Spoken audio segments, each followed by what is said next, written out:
Whether you're growing cool season crops like brassicas or warm season favorites like tomatoes and peppers, knowing when and how to pot up your seedlings can make all the difference in their health and success when they finally reach the garden. This is usually something we only have to worry about when starting our own seedlings ahead of the gardening season. But you might find if you buy warm weather plants from the nursery or the garden center too early, before your weather has settled, that they quickly outgrow their containers and they'll need to be potted up or risk being stunted when they finally go into the garden. Today on Just Grow Something, we're going to cover why and when potting up is necessary and when you might not need to pot up at all, which plants typically need potting up and which ones don't, and the best technique for potting up our transplants. We're also going to answer the question of the month. What do you have the most difficulty with in starting seeds indoors? Let's dig in. Hey, I'm Karen, and what started as a small backyard garden 20 years ago turned into a lifelong passion for growing food. Now, as a market farmer and horticulturist, I want to help you do the same. On this podcast, I am your friend in the garden, teaching evidence-based techniques to help you grow your favorites and build confidence in your own garden space. So grab your garden journal and a cup of coffee and get ready to just grow something. Some of the responses to the question of the month focused around struggles with poor germination, leggy seedlings, seedlings dying shortly after germination, and plants that just don't thrive after transplanting. I have been working on something just for you all. I am excited to announce my brand new mini course, Seed to Sprout. It is a complete guide to indoor seed starting. So this course walks you through every step from choosing the right soil and containers to using grow lights and heat mats effectively, proper soil moisture, airflow, preventing damping off disease, and it's got a troubleshooting guide and a bonus section on hardening off your seedlings for transplant. It's got 45 minutes of video lessons with downloadable resources and cheat sheets so that you can gain the knowledge and the confidence to grow strong, healthy seedlings ready for your garden. I've had multiple students who took Plan Like a Pro come back and tell me that they loved the course, but they wanted a next step. So, okay, like I know how to plan the garden, where's the next class? So this is the next class, and I'm super excited for it. Enrollment is open now. It is just $20. Starting your seeds on time is one of the keys to a productive garden, and this course will walk you through from start to finish. And of course, now is the time. So head to the courses page on my website, justgrowsomething.com, to sign up. I will leave the link in the show description, and it's also in today's email. All right, so the question of the month for February was, what do you have the most difficulty with in starting seeds indoors? The very first response came from Spotify. This was from Jim Bob 2X, who said, jalapenos are my trouble seed for germination. Soil temp not high enough. And yes, this is actually the cause, most instances, of either a low germination rate or inconsistent germination, meaning they germinate sort of sporadically instead of all around the same time, or just no germination at all. Peppers, especially hot peppers, really like the soil to be nice and warm to sprout. Their preferred soil temperature is between 65 and 95 degrees Fahrenheit. So the optimum temperature is like 85 Fahrenheit. The lower the soil temperature, that's where these problems with germination really start to kick in. If that soil is below 60 degrees Fahrenheit, there's usually little to no germination of pepper seeds. The other thing is the hotter the pepper is, the slower they are to germinate. I have no idea why this is. I really do need to research that a little bit because I'm curious. So you may have a bell pepper that takes only 8 days to sprout at 85 Fahrenheit, but the super, super hot ones, they can take 4 weeks or longer at the same temperature. So yes, I would guess that the soil temperature is likely too low.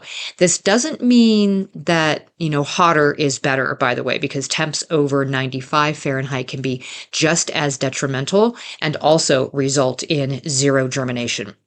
This is why a seedling heat mat can be so important for germination, especially of some plant families. And I think now's a really good time to address a comment that I got on one of my videos about this subject on TikTok, where someone suggested just going out and getting a heating pad, one that you use for people, as like a cheap alternative to a seedling heat mat, even suggesting that maybe you just pick one up cheaply at the thrift store. When I was a broke beginning homesteader, this is probably something I might have done if I already had a heating pad in my house, because I wasn't looking to spend any more money than I needed to. But let me tell you why this is a really bad idea. Number one, most of those heating pads meant for people have an auto shut off. This is a safety thing. We don't want somebody who is elderly, who maybe doesn't have as much sensitivity in their skin, to be laying on these heating pads for an extended period of time and them not turn off. It also, prevents them from being sort of a fire hazard if they're on high and they just get left on. So most of them shut off automatically after a certain amount of time. This is going to provide very inconsistent heat if you are using this for your seed starting. That's not really what we want. We want a consistent heat source. We want that soil temperature to remain at the ideal temperature for an extended period of time to promote those seeds to sprout. The second thing is heating pads may or may not be water resistant, and they're certainly not waterproof, versus a seedling heat mat that is intended to be used with water, because there is inherently water being used when we are starting our seeds. So if you're using like a regular heating pad, this is a fire hazard, hands down. Number three, you're not going to be very sure of how warm that heating pad is. Even if you have ones that have like a high, medium, and low setting, you don't know what the temperature range is, especially not on a really cheap one. So it might be too hot for seed starting. It might be too cool for seed starting. You don't know if that temperature is being, distributed evenly across that whole heating pad. So that's just not something that would be good for starting seeds. And these things wear out. I don't know how many heating pads you've ever purchased, but as far as ones that I've ever used, they seem to work well for a little while, but then eventually they either aren't heating up properly or they're just not turning on at all, versus the actual seedling heat mats. My oldest seedling heat mat is 18 years old. It's the same one that I bought way back when. It was my very first one. It is still being used. It's still the first one that I turn on in my seed starting room, even though I have, I think, 4 or 5 additional ones in there right now. So it has not worn out in the same amount of time where, a number of heating pads have absolutely, worn out. Same thing goes for those heating blankets too. Like they all seem to burn out. So, and I haven't had that problem with my heat mat. So it's definitely an investment that is going to work better in terms of seed starting, and also probably last a lot longer than like a just regular heating pad would be. And as far as cost is concerned, these actually are very inexpensive now. I mean, the one that I bought way back when was, kind of pricey at the time. At least I felt like it was. And it was an extra large one. It fits 4 seed trays. But you can get a heat mat now that fits an entire 10 by 20 tray for as cheap as $11 when it's on sale. I will put a link in the show notes to my Amazon shop that has all my seed starting supplies in there. And you can see there is one brand in there. It's a Vivo Sun brand that I use all the time. And when it's on sale, it's like $11. Okay. So, that is as cheap, if not cheaper, than being able to go and pick up especially a brand new heating pad, but it's certainly, one that's been used and you have no idea what the condition is if you're buying it in a thrift store. So seedling heat mats are designed specifically for seed starting, and that's for both safety and effectiveness. And they are relatively inexpensive. And again, if not less expensive than buying a used heating pad from the thrift store. So, okay, I'll get off my soapbox on that one, but I really wanted to point that out because it was kind of a concerning comment that was made and I had to answer that. So the next few answers came from the Just Grow Something Gardening Friends Facebook page. So if you're not a member of that page, I will leave a link in the show description so you can answer a couple of questions and then join 425 of your gardening besties in asking questions and posting memes and bragging about our gardens. The first response came from Paige Nicole Branting, and she said her biggest problem with seed starting is keeping them alive once they've sprouted. I seem to either overwater or underwater them. And I totally get this. I had that problem. And my best solution to this is absolutely watering from the bottom. If you can have a tray that you can place your seedling starting containers into, and then add about an inch of water in that tray and allow those seedlings to pull that water up as they need it. And then here's the key: let that dry out in between times that you add that water. So don't continually add water into that bottom tray and maintain it at a 1 inch level, because that means that's probably going to be too much water. If the surface of your soil and those little seeds, or those the seedlings, is continuing to stay wet all the time, that is a good indication that you are overwatering them if you are watering from the bottom. So allow them to soak up all that water, allow them to dry out a little bit in between. We don't want our plants to get to the wilting stage, but we do want that soil to dry out just a little bit.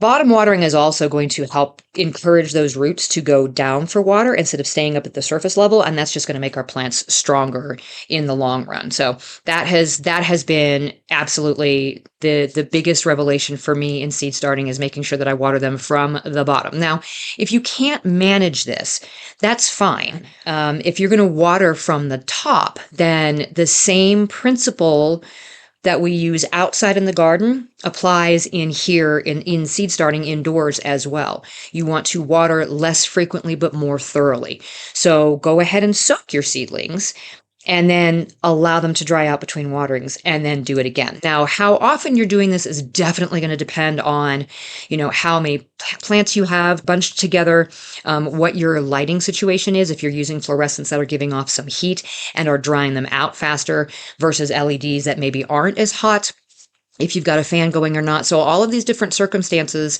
are going to change how frequently you're watering. So let the plant tell you. And I know that, that's not necessarily intuitive, which is why we tend to overwater or underwater, but just look for things like letting them dry out in between waterings and making sure that surface isn't constantly wet once they have finally sprouted. So the next answer came from Suzanne Bennett, and she said fungus gnats. I bought some clamp-on oscillating fans and mosquito bits for this season, hoping it will help. Zone 7, northern middle Tennessee. This again goes back to the bottom watering. So this will help because those fungus gnats like to have a very nice moist area at the top, but they also like to have a soil component.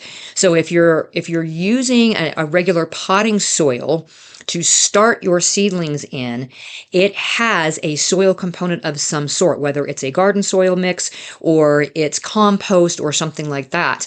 And those fungus gnats are attracted to that soil component. That's where they like to lay their eggs. So if you can use a soil-less seed starting mix until your plants have sprouted, and not use an actual potting soil until it is time to pot those up. And of course, today's episode is all about when to know how to do that. But then don't use a potting soil until later on. That is going to reduce the possibility of those fungus gnats. You also, once again, want to let that soil surface dry out. So the fans absolutely should help with that. You can also water your seedlings with a hydrogen peroxide and water mix. If you really are having a bad problem with these fungus gnats, that actually helps to kill off the eggs that are in there. And so if you can use like the little yellow sticky traps that you can put in and around the seeds and catch the adults, and then eliminate the eggs by watering with a hydroperoxide mix, then that's also going to kill off the eggs, and that should hopefully solve your problem. But, that would be like my last resort, and I have done that, and I've done it successfully. But bottom watering, again, keeping that soil component out of the seed starting mix, and using fans and letting that soil surface dry out are my biggest ways to combat fungus gnats. And my gardening homie Cody also had problems with fungus gnats, in addition to saying damping off due to seeds sprouting at different times, starting them early enough getting them close enough to the lights and, just transplanting them. Why do we do this again? Oh, yeah, the joy when those little guys pop up and grow and you have something they don't sell at the garden center. So, yes, we already talked about the fungus gnats. Damping off is a huge problem. And a lot of the time, again, it is to do with that soil surface being wet all the time. And it is a bit of a balance when you have seeds that are sprouting at different rates in the same like tray. So if you have all your seedlings in one container and they're sprouting at different rates, it's hard to know when to stop watering that surface and stop keeping that surface moist because you're worried about the seedlings that need that moisture, or the seeds, versus the seedlings that have already sprouted. And now you don't want that soil surface to be wet anymore because that is where damping off disease loves to hang out. And that ends up killing off your little seedlings. That is a balance. I generally wait until my seeds are at about a 50% germination rate before I change anything, whether that's removing a humidity dome or taking them off of a heat mat. Always making sure that there is light right away for sure. But if this is a problem due to inconsistent germination of the same variety, then you might very well need to be using a heat mat in order to help get those seedlings to sprout all at the same time or more closely together within a day or two each other. If this is an issue because you have different seeds that you're sprouting in the same container of different varieties, then you might need to start using maybe smaller containers and only be sprouting one type of seed in each one of those containers. Because, there are groups of seeds that readily sprout between, 4 and 7 days. But then there are some that take between 7 and 10 days. And then there's some that take between, 12 and 16 days. And you don't want them all to be in that same container because they are going to be sprouting at different times. And so some are going to get more water than they need. Some are going to get enough, all that kinds of fun stuff. So, if you can kind of compartmentalize your seed starting a little bit, and put the ones together that tend to have about the same germination period, then that might help. And the other thing, again, is using those heat mats. Airflow, that's the other thing too. Using a fan of some sort as soon as they start to sprout to help keep that soil surface dry, and that will help prevent some of that damping off. And if you need to, you can actually keep them on the heat mat for just a little bit longer until they really start to develop their roots. It's not going to damage the roots right away. So if you leave them on for a little bit longer, that also is going to help with the damping off, because damping off tends to like cool, wet conditions. So if you can leave it on the heat mat and let that soil stay warmer for a little bit longer and also allow that top to dry out a little bit, then that might also help with the damping off disease. In terms of starting them early enough, this is where, having everything on a calendar and counting backwards from, your anticipated planting date, which may or may not have some sort of relation to your last frost date. We'll refer back to that episode in the show notes, right? But this comment or this question came from Cody, and Cody was actually the one who also posted in the Facebook group asking if I would share my seed starting calendar and my transplanting calendar, because she listens to another podcaster who happens to be in zone 8 who did the same thing, who basically shared her entire calendar. And I'm in zone 6, while Cody happens to be in zone 7. And so she figures if she gets my calendar and this other podcaster's calendar and then can kind of figure out where the happy medium is, then it might make it easier for her to figure out what her calendar should look like, because Cody has admitted that she is not a planner. She doesn't enjoy the process of getting in there and figuring the things out like I do. So if she can sort of, have a cheat sheet that she can use to get her jump start, then great. So after I got over the shock that Cody listens to other gardening podcasts, not just mine, I'm kidding. I said, yeah, sure. I will absolutely go ahead and share that. So I am going to be posting a blog post. And if you are on the email list, you will get a notification when that goes live. And I'm going to have my seed starting schedule out there to sort of help. So if this is something that you think would be helpful to you, then keep an eye out for that. It'll be probably a week or two because I'm traveling right now, but I intend to share that, and hopefully that will help somebody. In terms of the lights, this was a hard one for me to learn too. And ultimately, you really want the lights to stay about 2 to 4 inches above your seedlings, especially right after they first sprout, but no more than 6 inches.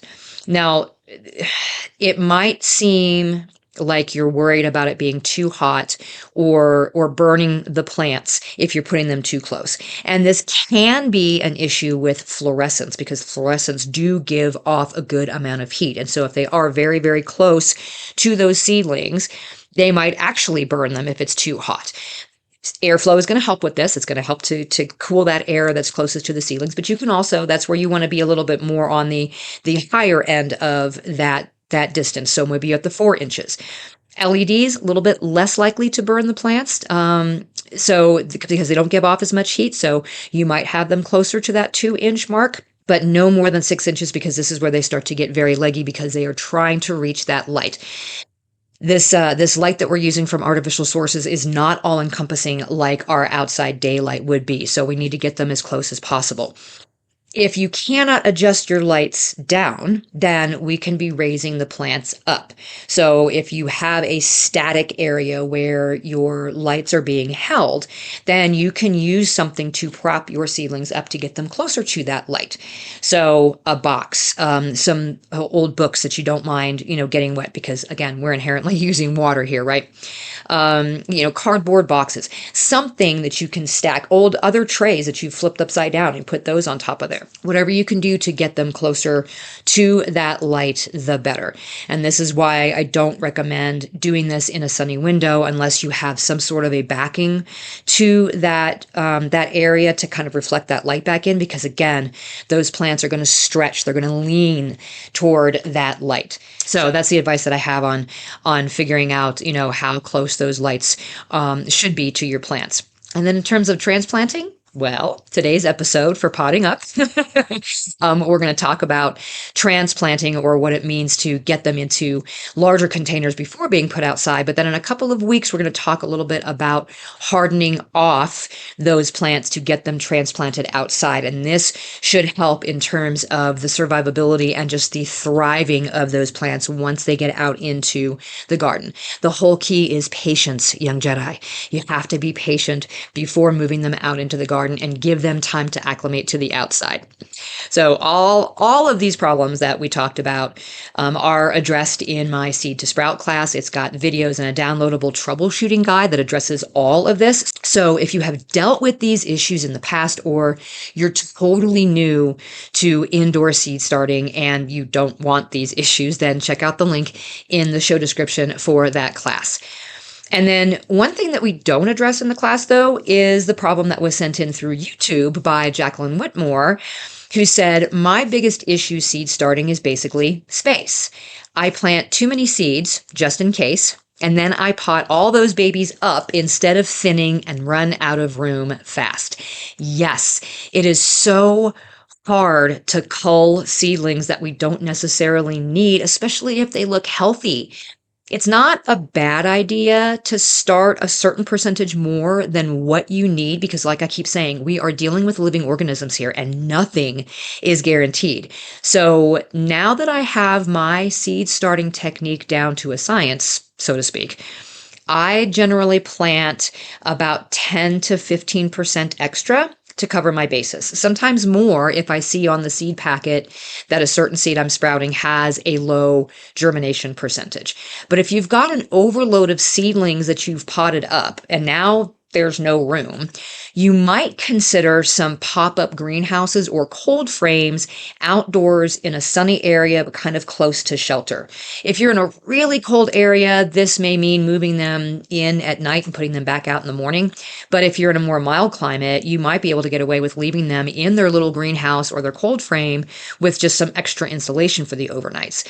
This is especially helpful if you've got cool weather plants and warm weather ones in the same seed starting area. So if you can move the cool weather ones out sooner rather than later into those protected areas, then you'll have more room for the warm weather ones. Now, this is different from hardening off those seedlings to go out in the garden. So again, we're going to talk about that here in a few weeks. This is just about, giving them a protected place where they can continue to grow on a little bit that is sort of away from the rest of the seedlings so you have a little bit more room. So let's talk about potting up those transplants.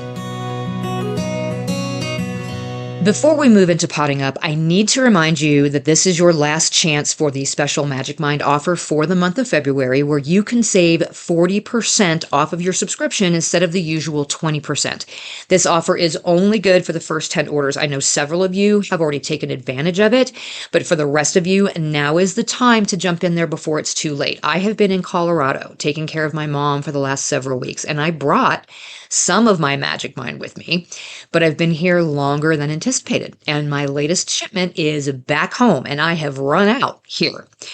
If I wasn't heading home soon, trust me, I would have placed an extra order to be sent here, because trying to care for a loved one and continue to work and heading into tax season and all the paperwork that goes along with that has got my focus pulling in all kinds of different directions. And I feel the difference not having my Magic Mind to help me focus on my tasks fully. I forgot what it was like to be working on one thing, but be thinking about 3 others at the same time and not doing any of them effectively. I am ready to get back to my usual calm focus. And if you're ready to try my little mental performance shot for yourself, head to magicmind.com/growsomething40 right now to save extra this month on your new subscription. The link will be in the show notes.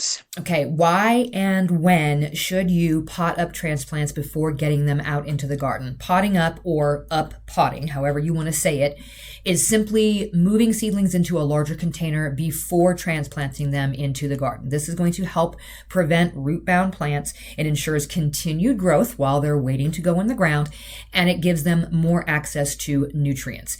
We want to do this before the plants begin to show signs of stress. Generally, this is going to be based on the size of the container they were started in and how long they're going to remain indoors.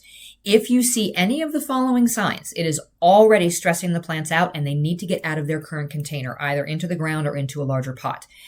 If you have roots that are visible through the drainage holes, so if they're poking out from the bottom of the container, your plant has likely outgrown its current space, and it very well may be root bound. So if you've ever purchased a plant or you've grown your own and you pulled them out of the container to put them into the soil and the mass of roots was just bound super tight around itself, that is being root bound. Essentially, the roots of the seedling have hit the edge of the container and started to loop around themselves. Now, this is generally not a problem if you are doing soil blocks, because those roots will air prune. They'll just get to the edge of that block and then just stop. That doesn't mean that you don't have to pot those up, because they still need more room, obviously, but this is much more prevalent when we're growing in containers. The second thing to watch out for would be slowed growth or yellowing leaves. If your seedlings have seemed to stop growing or the lower leaves are starting to turn yellow, then they may be running out of space to grow and the volume of that soil is too small to hold on to enough nutrients to feed the plant. And when I say the bottom leaves, I'm not referring to the cotyledons, those first little leaves that come up when they actually sprout. Those generally are going to yellow and fall off naturally on their own. I mean the lower first true leaves. We don't want those to be turning yellow and dropping off. We also should be feeding our seedlings after those few first sets of true leaves appear, especially if we're using a seed starting medium that doesn't have any type of nutrients in it, like the regular standing soilless seed starting mixes. They're not going to have anything. So we should be feeding those plants. But if they're not growing at all when we're feeding them, they obviously aren't getting enough food, and the volume of soil is likely the culprit there. You also need to pay attention to see whether or not those seedlings are drying out too quickly. So if that soil is drying out within just hours of you watering it, then the root system may be too large for the container. It's taking up that water much more quickly than what you are giving it. And so it's going to require frequent watering. And then The last one would be legginess. Now, a lot of the time, this is due to light issues, but if you have seedlings that are growing too tall for their containers, then they might benefit from a deeper planting into a larger container. This is very specific for tomatoes, especially. They will start to get nice and tall, and they may start to flop over. And that is the time when they really do need to be potted up. Now, you may not need to pot up at all. Some of our started seedlings can go directly from their original containers out into the garden. So fast growing crops that are going to be moved very quickly to their final location, that are only inside for a handful of weeks. Any seedlings that you have started in larger sized containers. So if you're growing tomatoes, for instance, and you have started them in solo cups or in a 3 to 4 inch container of some sort, then you may not need to pot those up. They may do just fine in that size of a container before heading straight outside. Any short season crops or really slow growing ones, so lettuces, for example, or small brassicas that typically don't spend enough time indoors to require an intermediate transplant before going out in the ground. The ones that likely do need to be potted up are things like tomatoes. These can be potted up multiple times, especially if you're growing a ton of them and you want to, start them in a very small space. You oftentimes are starting them in smaller containers, and then they're going to quickly need to be potted up once, sometimes twice, depending on how early you're starting your tomatoes and how long they have to remain indoors before going outside. The same thing goes with peppers and eggplant. They grow very slowly, but we have to start them really early in most areas, and they are often going to need a larger pot before we transplant them. The same thing goes for our larger brassicas. So they can benefit from being potted up if we're starting them in small cells. So if you're starting them in something that's only about an inch or so across and deep, you are definitely going to want to pot those up into a larger container because they're going to be a little too crowded if they stay in that volume of soil for even just 4 weeks. But if you start them in something that's 1.5 to 2 inches and they're going out within that 4 weeks, then you likely aren't going to need it.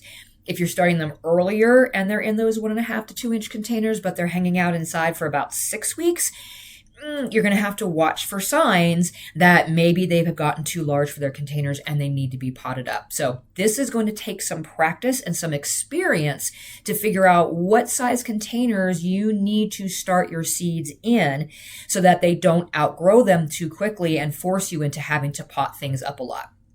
And there also are some herbs like basil or dill that are really fast growing, and they may need more room before you transplant them. Now, proper timing can prevent a lot of this though. If you've had to worry about potting your basil up multiple times in the past before moving it outdoors, you might just decide to wait longer to start them and just time it for when it's appropriate to transplant them once so you don't have to worry about potting them up. But if you want a really, really big plant before it gets moved out into the garden, then just know you are going to have to pot that up. The ones that likely don't need to be potted up are things like cucumbers, squashes, and melons. Number one, they grow very quickly.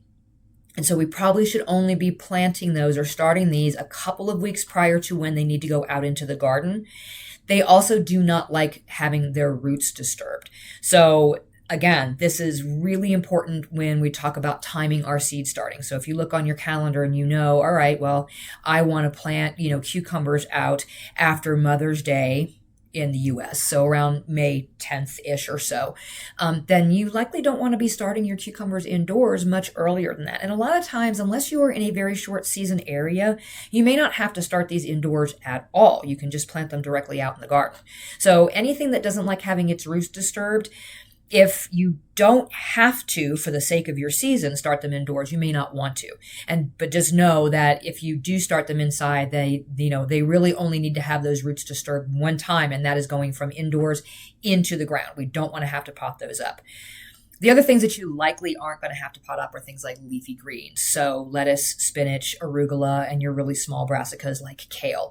They really only spend a very short time indoors before it's time for them to go up, mainly because they're mostly frost hardy, and we're putting those in right around the time of our last frost. And so they don't need to spend a whole lot of time indoors, which means they're not going to have to get potted up. So So there's sort of a natural progression when it comes to potting up our plants. We want to choose a container that provides ample room for growth without being excessively large. So a good rule of thumb would be start with a smaller cell, 1.5 to 2 inches wide for germination. Okay. If it's a crop that is going to go out into the garden fairly quickly, that might be the only thing that you need. If it's going to stay inside for a longer period of time, then you may need to take it from that 1 to 2 inch cell and pot it up into a 3 to 4 inch container once the first set of true leaves develops. So we're trying to avoid them showing any of those signs and symptoms that I talked about earlier, the being root bound and starting to turn yellow and all those things. So in order to prevent them from getting to that point, we want to pay attention. Once they get that first set, maybe 2 sets of true leaves, then we can go ahead and pot them up. For plants that are going to spend an extended period of time indoors. So if, for example, if you are in a short season area and you want to grow tomatoes and peppers and you have to start them way ahead of time indoors, then you might need a final 6-inch container to pot these up into before putting them out into the garden. So it all is going to be based on how long they're indoors, how fast they're growing, and how big that root system is before putting them out into the garden. When it's time to pot up, we want to prepare the new container, make sure that it has proper drainage holes, and make sure that we are using a high quality, well-draining potting soil. Okay, this is different from our seed starting mix at a lot of different instances. If you are new to seed starting and you are using a soilless seed starting mix, this is the time when you are going to start using a regular potting soil, something that has a soil component. This is going to be better for the root system, for the plant as it's being potted up. It's also going to hold on to moisture a little bit more as we get that larger volume of soil. That's something that we want. It's also going to hold on to the nutrients better. So we want to switch from a seed starting medium to a potting soil. Slightly damp soil helps the roots adjust faster. So we want to moisten the soil. We don't want to waterlog it, right? Because that leaves less airspace for the roots to move through it. It makes it harder for them to settle in. So very similarly to how we moisten the soil prior to starting seeds, we want to do the same thing to our potting mix as we're potting up. Pull your seedling from out of its container, sort of loosen the soil a little bit around the roots. You don't want to damage them, so don't be, jerking them around, but, just loosen it up a little bit so that you can plop them into their new container. The right depth here is important. So tomatoes obviously can be buried much deeper. We're going to cover part of the stem to encourage the additional root growth. So I always drop my tomato plants actually into the container while it's still empty, and then I will fill it in with the potting soil so that tomato plant is as deep as it'll go, and it only gives me about 1 inch or so at the top for it to continue its growth. That makes a really, really strong root system. But you can't do this with all of your plants. Brassicas and herbs generally should be planted at the same depth as their previous container. The only exception to this is if you have some excessively leggy plants, like your brassicas, you can bury them just slightly under the soil to help sort of shore them up a little bit if they're flopping over. Just make sure if you're doing that you are watering from the bottom and not the top, because we don't want where the plant stem is touching the soil to stay wet all the time, because that's going to encourage some rot. Peppers and eggplant are kind of the exception to this. They don't really develop roots along their stem the same way that a tomato would, even though they're all in the same family. But they also are more hardy than like the stems of your brassicas. So I tend to, if my peppers are looking a little tall for their containers, I will bury them a little bit deeper in the pot, not at the same soil level, but maybe 1 inch deeper, just to give them a little bit more stability. No matter what, you want to go ahead and kind of firm that soil in place around the plant and then just water thoroughly to settle everything down. We still need to provide, at this point, adequate light and airflow. So you still want to keep those seedlings under grow lights with good air circulation to prevent disease. This is the time when having something that's adjustable, whether it means raising the lights or dropping the plant, is going to be effective. So if you can't move those grow lights, then whenever you set your setup up, make sure that you have adequate distance between the lights and the shelf or whatever it is that you're using. And if you need to raise your seedlings up to get them closer to the light, then do that. Stack them on books, stack them on, trays or cardboard boxes or something to get them closer to the light, and then slowly lower them down so that they're getting adequate light. And that way, when they're in the taller seedling phase, then you can just slide them onto the shelf without anything to prop them up, and they're going to get the right light. That way you're not having to move the lights up and down. If you can move the lights up and down, that's great. If you can put them on a chain or something where they raise and lower, then that's fantastic. But if you don't want to go to that effort, then do it the opposite way. Just make sure that your seedlings, once they're potted up, are still getting that adequate light. It doesn't mean that they need less light at this point. If you need to move them to a sunny window, that's fine. I still recommend putting some sort of reflective material behind them to reflect that light back on them and continuing to rotate them, because even though they've been potted up, they will still lean one way or the other if they're trying to stretch for the light. This doesn't stop just because they've been potted up and they're no longer babies, okay? And then of course we still want to continue to water them. We want to water from the bottom, if at all possible, because we want to encourage that root growth to go downward. If that's not possible, which, if you could just put them in a tray of some sort with just about an inch of water in it and let them naturally pull that moisture up from the bottom through their roots, and then give it a day or two to dry out in between, and then add some water again, that's perfect. If you're not in a situation where you can do that and you need to water from the top, that is fine. But as usual, we are going to go with less frequent, more thorough waterings, just like we do out in the garden. So soak it, but you do not want that soil surface to continue to be wet all the time. Let it dry out in between waterings and then water again. So a few things to think about for keeping our seedlings healthy before they go out into the garden. We want to be sure we are using the proper potting mix. So something that's got some organic matter in it with good aeration. We do not want to go out and grab soil from the garden and bring that in and use that to pot up into, because that's generally too heavy for those smaller seedlings in a small amount of space.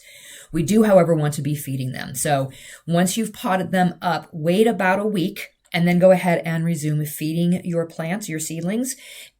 At this stage of the game, once they're potted up, you can feed them at full strength, the same way that you would out in the garden. And if you haven't been feeding them up to this point, then you might want to introduce this gradually by doing like a half-strength fertilization.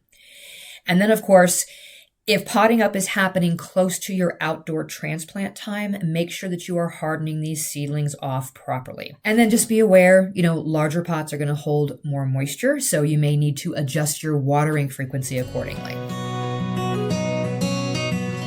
Potting up can be a crucial step for some of our seedlings. It allows them to continue developing those strong roots and taking up adequate nutrition. This just sets them up for success once they get out to the garden. By understanding when and why we should pot up, making sure that we are choosing the right container sizes, following the right transplanting techniques, we can make sure that our seedlings are healthy and thriving when it's time to harden them off and get them out into the garden. Thanks for listening today. Don't forget, my brand new Seed to Sprout mini course is available now from the courses page on my website, justgrowsomething.com. I will leave a link to that in the show notes. We are inching closer to spring here in the Northern Hemisphere, and I hope you are all as excited about it as I am. Until next time, my gardening friends, keep on cultivating that dream garden, and we'll talk again soon.